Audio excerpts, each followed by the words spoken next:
is going to be hopefully a fun video, fun and informative, and maybe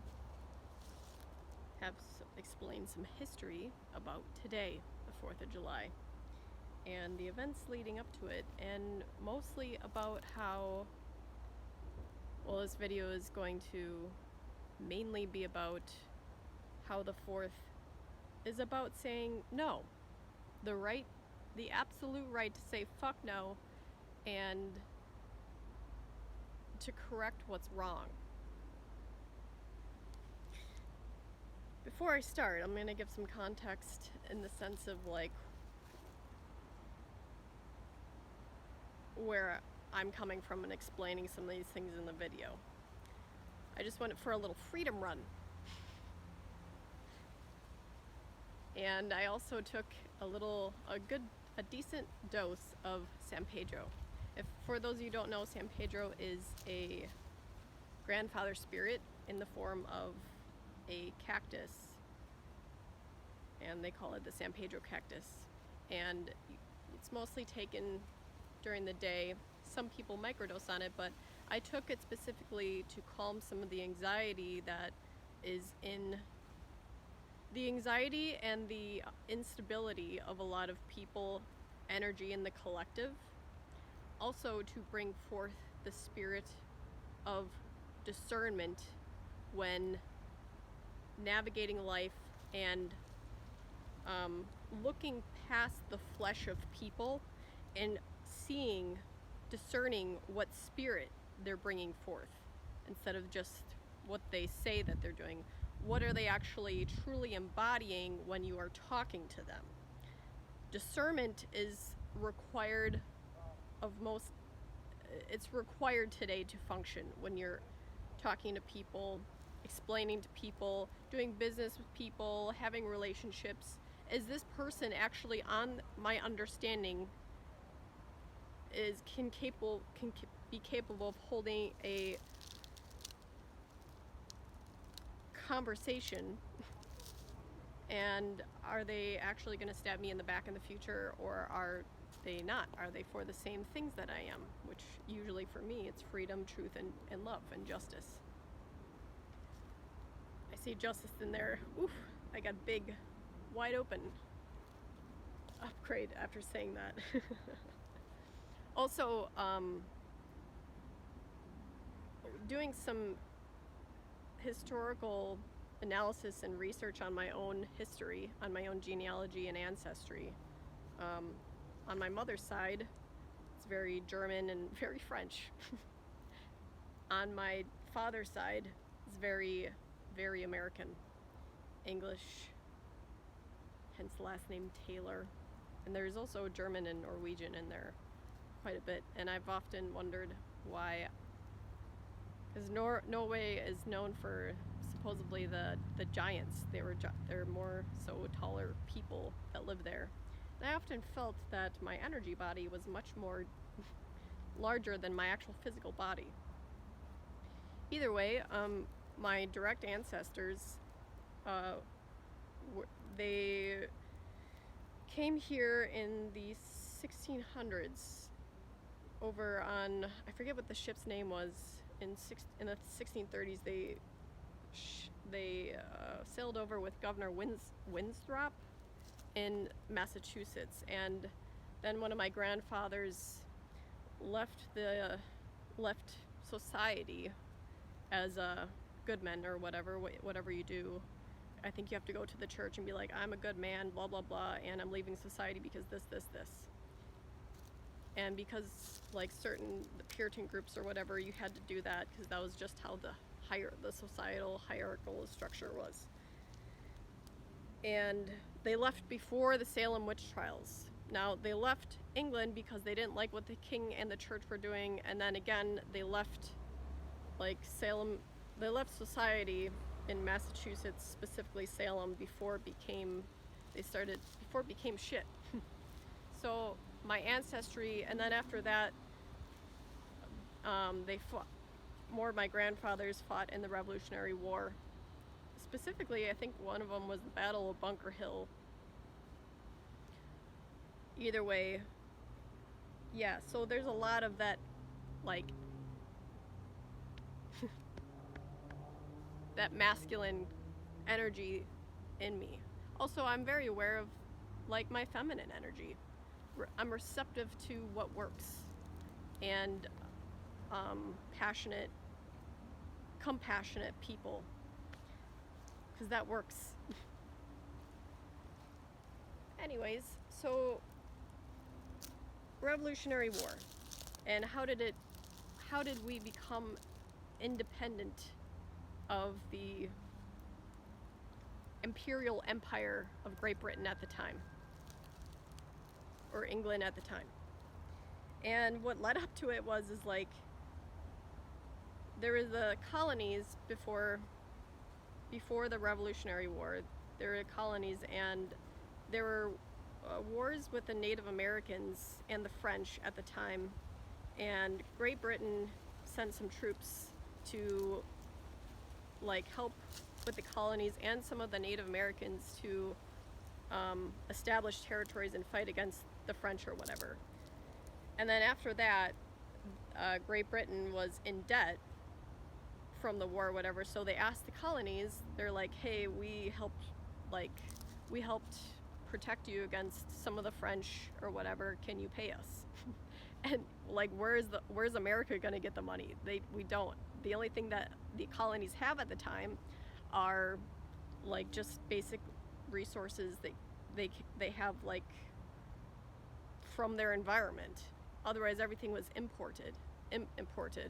So the only thing they had was their spirit, really, and work and other such things, trade ports, whatever. So we had the land. That's all we had, really. And then some relationships with the Native Americans.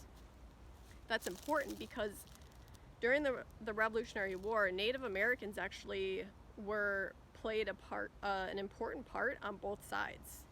And the colonies at the time, the American colonies, actually did support a lot of the Native Americans and other that were a part of other Native Americans that were against them. I think we were in support of the Iroquois. I forget.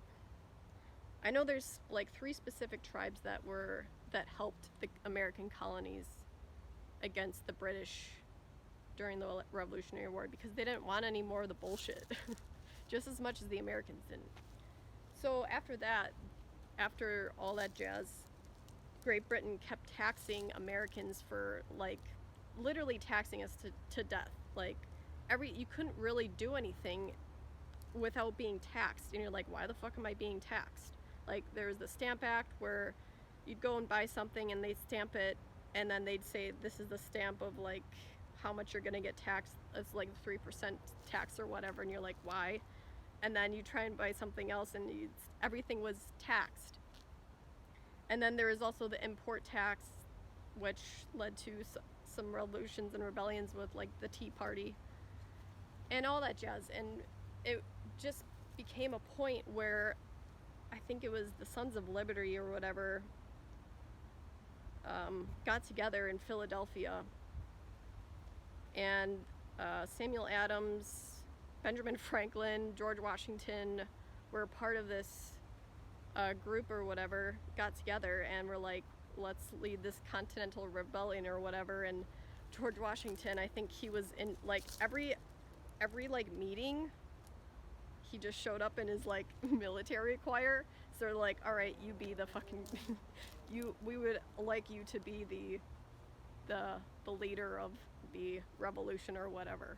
And he's like, oh yes. And I wasn't there, I'm just saying, like, from what I've researched, like he was like, I'm ready. And if you like research some of George Washington, like none of these men are perfect. All of them were slave owners. But again, it's the spirit of saying no. Like, we're not tolerating injustice. And there were slaves that also fought in the Revolutionary War as well. They fought on both sides. And it turned out that, like, even though the British said that they were going to free the slaves if they pledged loyalty to the British, they were still treated like shit and were still considered slaves afterwards. So, and there's actually a lot of I think I can't remember the group, but there's actually like a specific. There's large groups of people, of African Americans that were slaves that have descendants that fought in the Revolutionary War, and they were like really, they led like battles and shit. So like this was a very human thing. Native Americans, the colonists at the time, and African Americans all fought in this Revolutionary War for independence from bullshit, from just being repressed and taxed, and you're at your last fucking point to you're at your death, really. You're like, you have nothing else to do except say no. And there's power in that. You can say no anytime that you want. You say, fuck no, this is stupid. And there was also, during some of these battles and meetings or whatever, there was a very well-known essay or paper written by Thomas Paine called Common Sense. And essentially, it was the most popular paper written at the time that was passed around, and it was a big contributor of people actually being for the war and why we're fighting for what we are fighting for. And from what I know, my grandfather, who fought, like, none of my ancestry owned any slaves. We never, like, we had good relations with the natives at the time, and we didn't really like society too much. So we just, like, usually just we mostly were part of, like, the actual militia at the time, guerrilla warfare. And actually, let me explain this before I explain what happened with the Declaration of Independence, because the Declaration of Independence really happened before 1776. It happened in 1775 when Benjamin Franklin was actually a spy at the time working for the French monarchy, and he actually asked the French for, like, I forget the number of francs to actually help fund the soldiers for the war. And then after that, like, we kind of, like, the French were kind of, like, very flaky at the time, so I shouldn't say flaky, but, like, the French monarchy at the time, we kind of duped them. But again, like, everything always comes back to money. So technically, the actual, like, true revolution started in 1775 when the men got together, and then they assigned Benjamin Franklin that task, and then we were actually funded enough to have a sustainable army. And we also got some of the French to come over and during the winter train some of the militia and the soldiers appropriately. Oh yeah, so what is a militia, essentially? Because nowadays you have, like, the United States Army, the National Guard, and militia is basically any person. It's the people. Militia is anybody that is able to comprehend that they are an individual with individual rights to pursue happiness, liberty, and they are a free person to hold a weapon and defend themselves and others. That is a militia, if you have the capability to understand that. So, for instance, a 15-year-old boy at the time, if he was capable to understand and hold his own self with a weapon, or just even if he wanted to with a knife or arms, if he wanted to, he understand what was going on, be able to mentally and physically and emotionally comprehend, that would be considered militia. There's also women that were part of the war as well, that played an active role in communications, holding the fort down, providing health and like healing to soldiers. That plays a huge role. A lot of people don't understand that. So again, militia is just any individual that is capable to comprehend their own natural and individual rights as a human being and be able to and want to defend themselves. So yeah. So right now, you listening and talking, you are considered a militia, especially if you're in the United States and you're a aware, competent person. So after all that, even before all that, on July 2nd, I forget what meeting it was called before, but on July 2nd, the group of men, it's listed on the Declaration of Independence, they wanted Thomas Jefferson to essentially write up the Declaration of Independence. I can't remember if he, like, how many times it took him to, like, I think it only took him like 2 times to write it. And then on July 4th, they finally all signed it. And this is like during war, like during battles that were still going on with the British. Now, let me remind people that the Declaration of Independence was written and signed while there were still wars going, like battles being conducted with Britain. This is how war is. It's chaotic like that.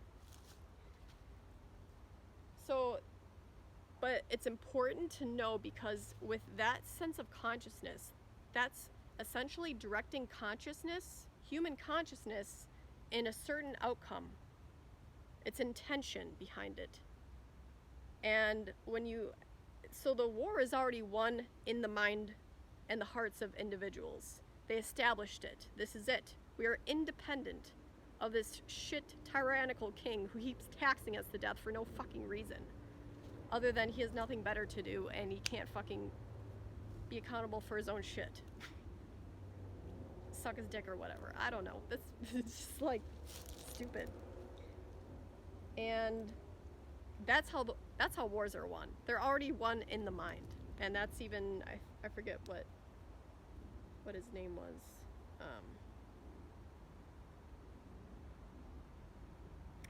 Fuck.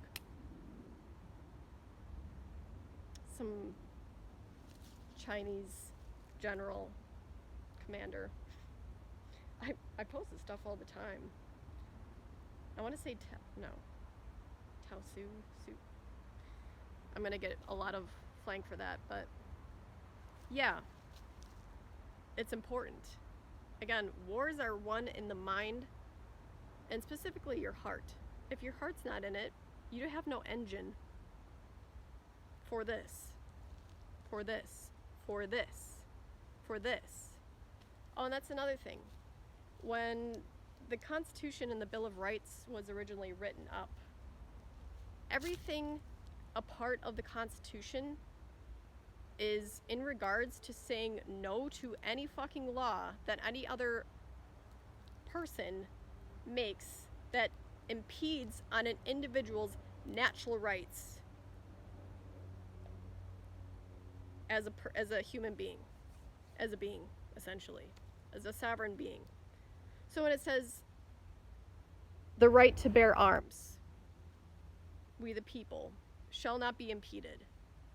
The right to bear arms means you have the right to protect yourself, defend yourself against any of those people or things that are trying to take away your rights or pursuit of happiness.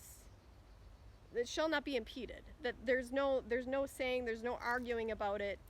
It's what is. And forever will be. It's like the law of gravity.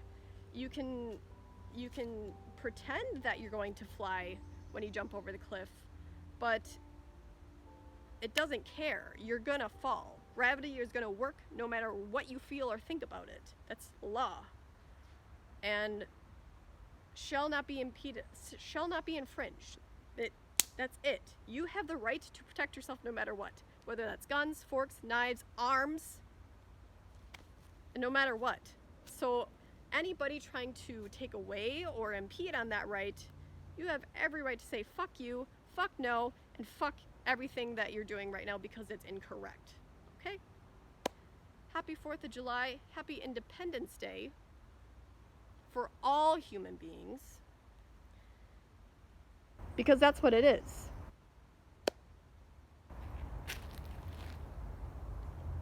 We're all free here. I don't understand why people keep fucking trying to dominate and pretend that that's not what it is. It's out of order. And that's what divinity is. Divinity is order. Like, when you say rights of an individual, it's essentially saying every individual cell in your body has a right to be alive. Or the same thing is like a gold, the atoms within gold are organized in a specific orderly way. Otherwise it wouldn't be gold. You get what I'm saying?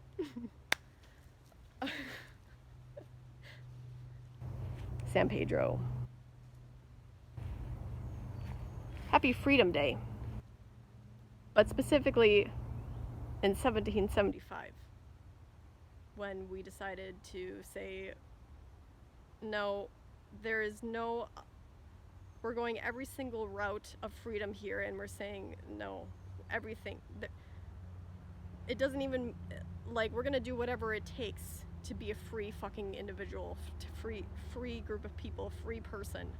We're not gonna continue the stupid tyrannical bullshit that has continued on in Europe and other countries for so fucking long. No, let us be our goddamn selves and not harm anybody else, and just be creative, human, peaceful individuals that we are. Leave us the fuck alone. And if you don't, we're gonna say, fuck no, fuck you, get the fuck out. Happy Independence Day.